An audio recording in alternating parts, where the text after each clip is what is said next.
Hi guys, a viewer wrote in and asked me to speak on this.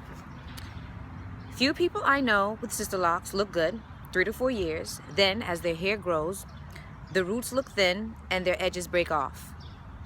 Oh, what a very keen eye. So you've noticed. The hair has length, no strength, shine, or moisture.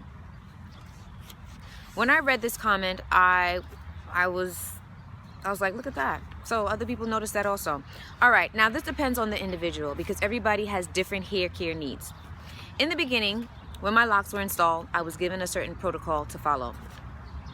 All right, you use a starter shampoo. It helps roughen up the cuticle, helps the hair to mature faster. Next was the hair does not need any oils, no creams, no lotions, no potions, whatever. We don't need to do that. That is like an old habit and it's not necessary. Now, I followed that for year 1, year 2, year 3. Halfway between year 3 going into year 4, I ran into issues, ran into problems. My hair started to do everything that this viewer witnessed. Now, what do? Do I just keep going along with the protocol, feeling and thinking, hey, this is what I was told to do, this is what I am to do, and that's the end of that, that's final? No. I had to break off from that. I had to get off the well-beaten path. I am not telling anybody this so that they can just go and blatantly go against the rules and be a rebel. The only time I say being a rebel comes into play when it is working for you, you are thriving, and you are going in the direction you say that you want to go, that you aim to go. Now, I started putting lotions, potions, concoctions that I made on my scalp and hair, and my hair thrived because my hair needed moisture and it needed some form of lubricant. I tell people oils lubricate, water moisturizes. People think oil moisturizes. It is the water. Usually it's the water and then you're putting something on it to seal the moisture in. Now, I did that.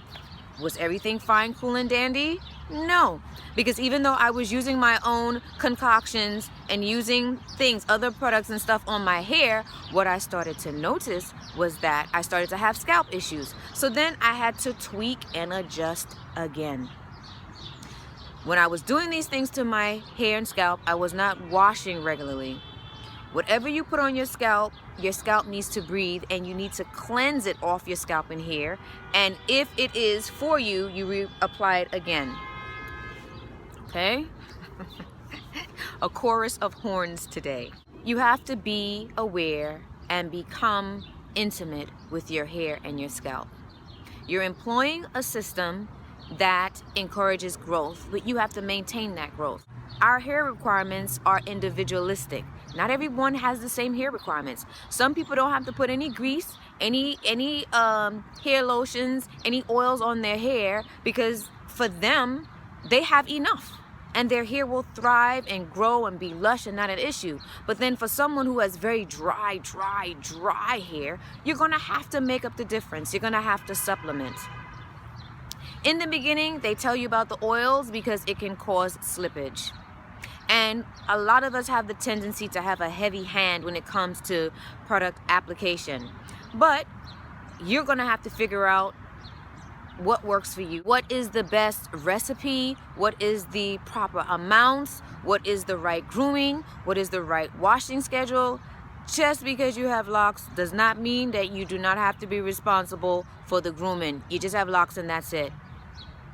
For some it might work, for me it didn't, and I'm telling you, for you, you're gonna have to figure that out. You'll notice as your hair gets longer, your hair will have different nourishment needs. It will have different moisture needs. It will have different lubricating needs. It will have different nutrient needs. We are dynamic beings. We are not static. Know ourselves better and to adjust. That's it. Trust your beauty and own it. Peace.